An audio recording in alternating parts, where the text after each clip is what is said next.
Hi girls, this is the video for 8D, factorizing the difference of two perfect squares.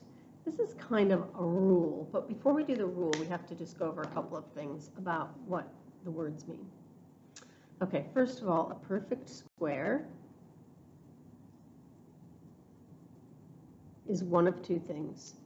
It's either a letter squared, so that's a perfect squared, or it's a number squared.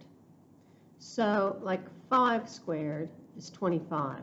So we call 25 a perfect square.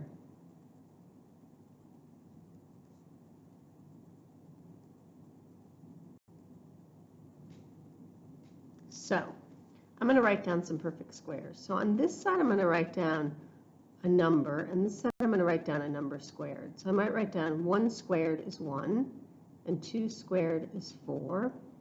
3 squared is 9. So on this side, I'm writing down the square of that side. So 4 squared,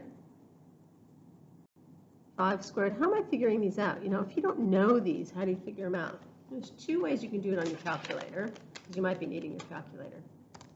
Okay, so if I'm doing 6 squared now, I can do 6, and then I can hit that squared key and hit equals. So it looks like 6 squared, and I put 36. Or I can do, I'm going to do 7 now. I can do 7 times 7. Okay, so that gets me the thing too. So I'm going to finish completing this. So I want you to go 8, 9, 10, 11, 12. Okay, maybe 13. I'll do 13 squared. 13 squared equals 169. Okay, so I want you to fill in those boxes by finding 8 squared, 9 squared, 10 squared, 11 squared, 12 squared. All right, good. Let's do a formula now. So this says the difference of two perfect squares. So here's how it's going to work. I'm going to have something squared minus something squared. Okay, minus. So difference in maths means minus. The difference between two things I usually subtract. Okay, and when I have that, it's going to factorize into 2 brackets. Oops, wrote an X. Okay, let me show you an example. First of all, let's recall 8B. In 8B, everybody, I'm pretty sure, was really good at these. The conjugates, where there were 2 different signs. Let me get my pencil out. So I'm going to go x times x,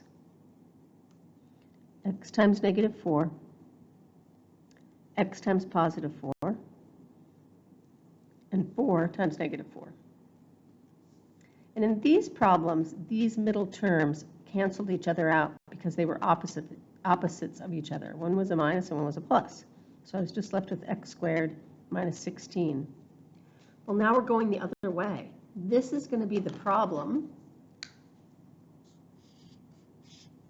and you're going to be asked to give that, what the answer was. Okay, so let's try one. Here's my egg. X squared minus 49. Okay, I know 49 from my list is 7 squared. If you don't know that, and you get one of these, you can go, well, let me see. I can take the square, it's not very bright, is it? I can take the square root of 49. The square root is right here. So I can go square root 49, and it'll tell me what I squared to get 49. So I can use that key. It's right here, under the sign, right there. Okay, so here I go. The rule says that you make 2 sets of brackets. I should be in pencil. And in the first places, I put the x and the x, because that's what gives me the x squared. And then I put a plus and a minus. And then in the last place, I put what the square root of that number is, 7 and 7. Okay, so it's just going backwards from what we did in 8B. Okay, let's try this one. Give this one a go, pause, and see if you get it right, and then come back, and I'll have it done. Is that all right? Okay. Now I put a hard one down here. So this is a really hard one that you might get. This is a squared. It's a squared. And this is 5b squared. Yikes. Okay, how did I know that? It's that whole thing that has to be squared. So the square root of 25 is 5, and there's the b. And so I can write it as a plus 5b, a minus 5b. That's a good one. Okay, you're on to your problems now.